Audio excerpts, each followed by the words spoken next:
আসসালামু আলাইকুম। থাম্বনেল দেখে যেটা চিন্তা করছেন যে পিনাকি কিভাবে অ্যাডভোকেট সাইফুল ইসলাম আলিফকে মারলো, সেটা জানার আগে আপনাদেরকে একটু স্মরণ করিয়ে দেই। 2019 সালে ফেব্রুয়ারি বা মার্চ এই সময়টাতে, আমার ঠিক স্মরণ নাই, আমি একটা করেছিলাম, একটা ইসকন নিয়ে একটা পর্ব করেছিলাম।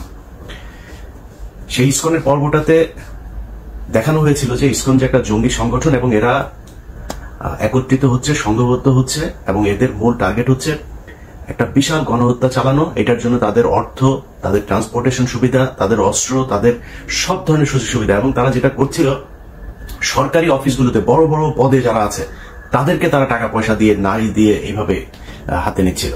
যে কারণে বিভিন্ন জায়গায় যখনই কোথাও কোনো আপনার এমনকি হিন্দুদের সাথেও তাদের বিভিন্ন মন্দির দখল নিয়ে গ্যাঞ্জাম হয়েছে, সেই গ্যাঞ্জামগুলোতেও দেখা গেছে ইসকনের সংখ্যা কম, কিন্তু পুলিশ প্রশাসন সবসময় তাদের পক্ষে দাঁড়িয়েছে, যে কারণে তাদের সাথে পারা যায়নি।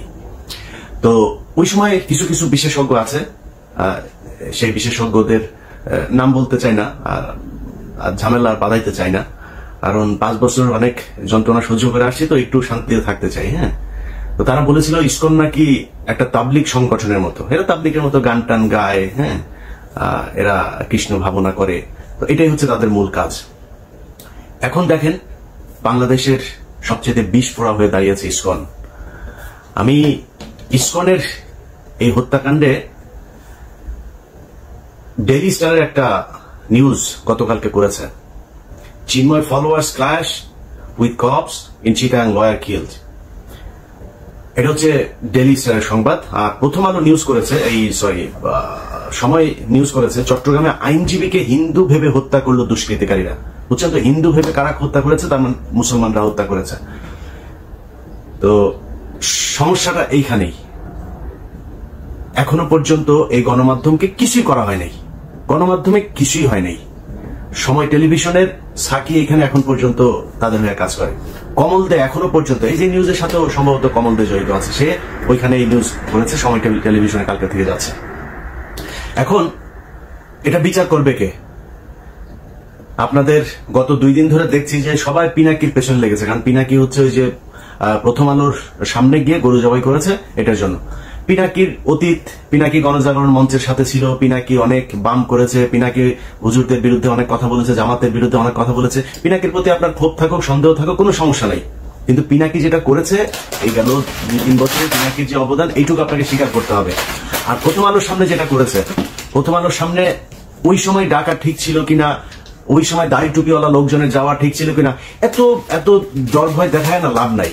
এই দেশের যেই সব এই কুকুরের ছানাগুলো সুশীল সাইজা তারপরে এইসব বলে না, এই কুকুরের ছানাগুলো এই জুলাই আগস্ট মাসে রাস্তায় নামে নাই।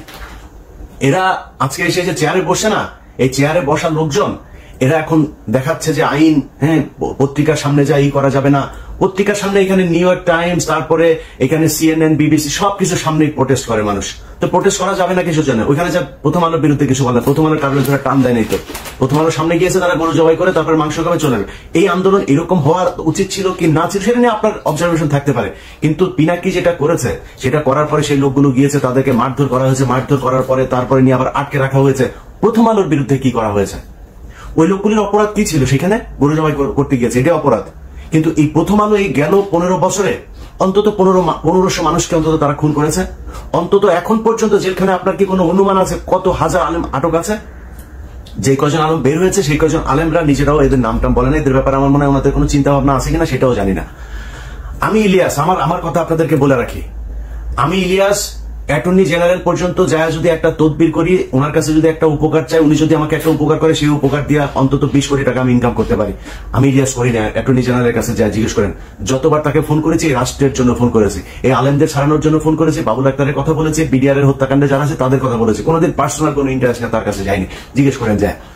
তো উনি আইনের ভেতরে থেকে যতটুকু সম্ভব হয়েছে, কিন্তু আলেম যারা আছেন আপনারা তো তাদের সাথে জেল খেটে এসেছেন, দেখেন নাই তাদের কি অপরাধ।